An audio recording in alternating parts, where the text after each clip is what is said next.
It was 11:47 p.m. on Thursday, October 3rd, 1953, when Marcus Loose Lips Sullivan, 41, a member of Bumpy Johnson's inner circle for 8 years, sat down in a booth at the Silver Diner on Amsterdam Avenue with FBI Agent Robert Crawford, 38, and said the 5 words that sealed his fate: "I'll testify against Bumpy Johnson." Sullivan had been skimming money from policy operations for 6 months. $800 here, $1,200 there. Small amounts he thought wouldn't be noticed, but they were noticed. And when Bumpy's accountant, Theodore Green, discovered the discrepancies totaling $14,000, Sullivan knew his theft would be discovered within days.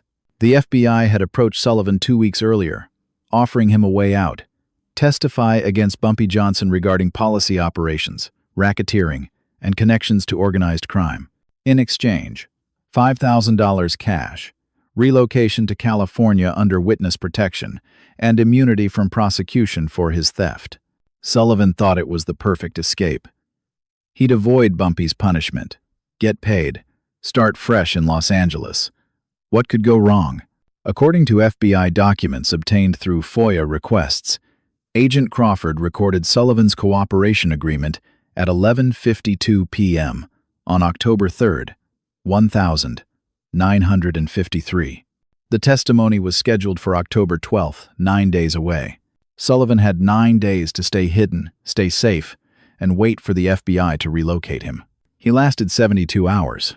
What happened to Marcus Sullivan between October 3rd and October 6th, 1953? According to 11 witnesses who spoke with the Harlem Gazette between October 7th and October 14th, became the most brutal enforcement of the Code of Silence in Harlem's criminal history. And what was found in the alley behind 142nd Street on the morning of October 6th made it clear to everyone in Harlem: Bumpy Johnson did not tolerate betrayal. Mr. Fest, Sullivan, for the record, are you willing to testify that Ellsworth Bumpy Johnson operated illegal policy gambling operations in Harlem between 1945 and 1953? Agent Crawford asked. According to the FBI transcript, yes, Sullivan replied. And are you willing to testify regarding specific financial transactions, protection payments, and organizational structure? Yes, I'll tell you everything. Names, dates, amounts, locations, everything. And you understand this testimony may result in federal charges against Mr. Johnson? Sullivan paused for only 2 seconds before answering. I understand, and I'll do it. William Bub Hewlett, Johnson's security chief, knocked on Johnson's bedroom door at his brownstone on Edgecombe Avenue. Boss, we got a problem, a big one. Johnson, who'd been asleep for less than 2 hours, got up immediately. When Hewlett said, big problem, at 2 a.m., it was serious. Marcus Sullivan met with FBI Agent Crawford tonight, 11:47 p.m., at the Silver Diner. Our guy watching the FBI followed them, heard enough through the window. Sullivan's cooperating. Testimony scheduled for October 12th. According to Hewlett's later account to the Harlem Gazette, Johnson's response was cold, calculated, and immediate. Find him. Bring him to the basement on 142nd Street. Do it quietly. I'll handle the rest. And if he tries to run, Hewlett asked. He won't get far, Johnson replied. And Bub, when you find him, make sure the FBI can't find him first. Marcus Sullivan had been hiding in a boarding house in Yonkers for 48 hours, using a fake name, staying in his room, waiting for the FBI to contact him with relocation details. At 1:30 a.m., there was a knock on his door. Mr. Sullivan? FBI. Agent Crawford sent us. We're here to take you to the safe house. Sullivan, relieved, opened the door. 3 men in suits entered. None of them were FBI. According to William Hewlett, who was present for what happened next, Sullivan realized his mistake the instant he saw the men's faces, all known members of Johnson's organization. Please, Sullivan begged as they walked him out to the car. I can explain. I can fix this. I didn't tell them anything yet. Nobody responded. The drive from Yonkers to Harlem took 35 minutes. Sullivan cried the entire time. The basement beneath a legitimate business on 142nd Street was used for disciplinary matters. In Johnson's organization, soundproofed walls, single light bulb hanging from ceiling, concrete floor with drain, one chair. Marcus Sullivan was placed in the chair when Bumpy Johnson entered at 2:17 a.m.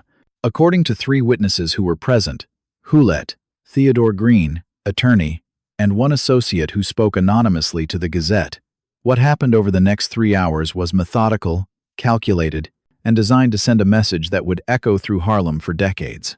Johnson didn't shout, didn't rage. He spoke calmly, almost conversationally, while Sullivan sat trembling in the chair. "Marcus, you worked for me for 8 years. I paid you well, protected you, treated you like family, and you stole from me. And then, when you got caught, instead of facing your punishment like a man, you ran to the FBI. I'm sorry," Sullivan sobbed. "I'm so sorry. I was scared. I made a mistake. Please," Johnson continued, ignoring the apology. "Do you know what happens in this organization when someone talks to law enforcement?" Sullivan couldn't answer, just sobbed harder. "I'll tell you what happens," Johnson said. "We remove the part of them that did the talking, so they can never betray anyone again." What happened next, according to all 3 witnesses, was the most brutal act of enforcement Bumpy Johnson ever personally carried out. Johnson removed a straight razor from his jacket pocket, the same pearl-handled razor he'd shown Vincent Moretti in 1952, the same razor that had become his signature weapon. "Open your mouth, Marcus." Sullivan refused, clamping his mouth shut, shaking his head violently. "You can open your mouth, or my men will open it for you.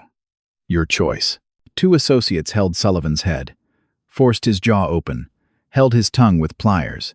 The witnesses refused to describe the exact details of what happened next, saying only that it was over quickly, and Marcus Sullivan would never speak again. The severed tongue was placed in a small wooden box. Sullivan, bleeding and in shock but alive, was released at 5:30 a.m. On October 6th, dumped on a street corner in the Bronx with a towel pressed to his mouth and a note pinned to his jacket.